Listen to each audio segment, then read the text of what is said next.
ladies and gentlemen. My name is Bingus, and this is my co-host, Quandell Bingles. And today we're going to be talking about some of the events that led up to the start of the Civil War. So I need you to grab some popcorn and an ice-cold Scratch that. Over to you, Quandell.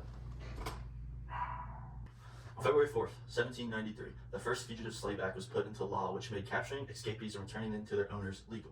Helping slaves escape from their owners as civilians was also made legal with this act.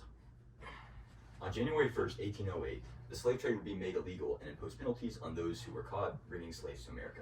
This act infuriated slave traders who had been making large profits off the commercialization of them. On March 2nd of 1820, the Missouri Compromise was agreed on, and the agreement would make Maine a free state and Missouri a slave state. After this, Louisiana would be a free state, and Arkansas would be made a slave state. The Tariff of Abomination, also known as the Tariff of 1828, was put into law on May 1st and would significantly raise tariffs on imported goods, primarily from Europe. The tariff ultimately ended up hurting the South and was very detrimental to their economy. In the 1830s, the abolitionist movement would begin and would greatly be influenced by the Second Great Awakening. William Lloyd Garrison, a peace activist, was a prominent abolitionist, and he would use newspapers to spread abolitionist ideologies. The movement sparked conflict with Southerners in support of slavery due to their differences. From the 1830s all the way up to 1865, when the 13th Amendment was passed on December 6, 1865, the Underground Railroad served as a method of escaping slavery slaves would often use.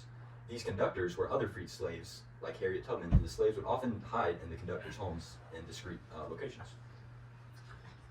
On August 21st, 1831, Nat Turner, who was a preacher, organized a large group of enslaved Virginians who would go into the local town and kill 60 white children, women, and men in Southampton County, Virginia.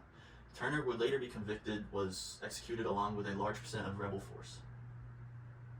The Tariff of 1832, which was enacted on July 13, 1832, served as a resolution to the Tariff of 1828 by lowering taxes on the large tariffs placed on goods by the Tariff of 1828.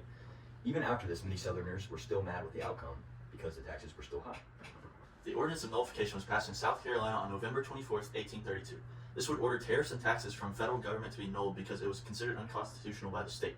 This would counter both the tariffs of 1828 and 1832. The Force Bill enacted on March 2, 1833, allowed the president to utilize military force if a state didn't abide by federal tariffs. This directly countered the Order of Nullification, which was passed by South Carolina. On July 2, 1839, slaves that were initially on a Spanish ship were captured by the American Navy and put on trial. The result of this trial is that men would be declared free because of their strong defense team and compromise of men like Josiah Gibbs.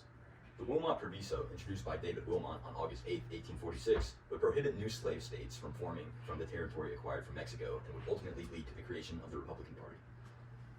The Second Fugitive Slave Act was passed on September 18th of 1850 and would go along with the Compromise of 1850 and would obligate the government to fund bounty hunters. This law would also allow them to find enslaved individuals in the North as well, and would penalize free citizens for helping these slaves, and it would also create unbalanced trials that were unacceptable. The creation of Uncle Tom's Cabin by Harry Beecher Stowe on June 5, 1851, illustrated the slave's perspective on forced to doing manual labor. The book influenced the North in developing the abolitionist movement, which would expand in the future. The Kansas-Nebraska Act, enacted on May 30th, 1854, and aimed to counter the effects of the Missouri Compromise and make it possible to legalize slavery in already free states. The act would add 2 new territories to the United States, which were Kansas and Nebraska.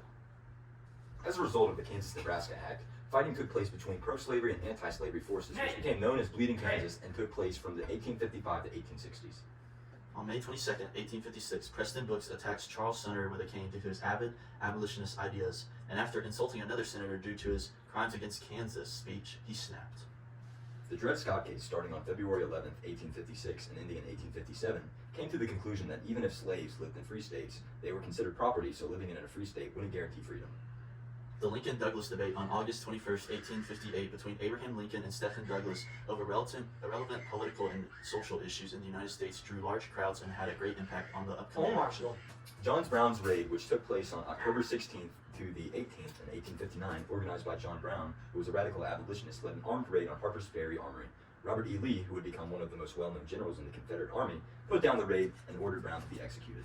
This event would cause even more tension over slavery between the North and South at this time. The presidential election held on November 6, 1860 would see a victory for Abraham Lincoln, who was supportive of the abolitionist movement after a split over popular sovereignty and the Dred Scott case. On December 20th, 1860, after the election of Abraham Lincoln, South Carolina seceded from the Union and would be the first state to secede and form the Confederacy based on slavery, tariffs, and taxes. Soon after South Carolina succeeded, 10 other southern states would succeed, like Kentucky, Tennessee, Georgia, Alabama, Mississippi, and 4 other states all throughout 1861. On April 12, 1861, the Battle of Fort Sumter took place, which no casualties happened, but it was the start of the Civil War, which was known as the bloodiest battle in American history. Thank you, ladies and gentlemen, for being with us on our 5 minutes. Thank you, Quandell. Thank you.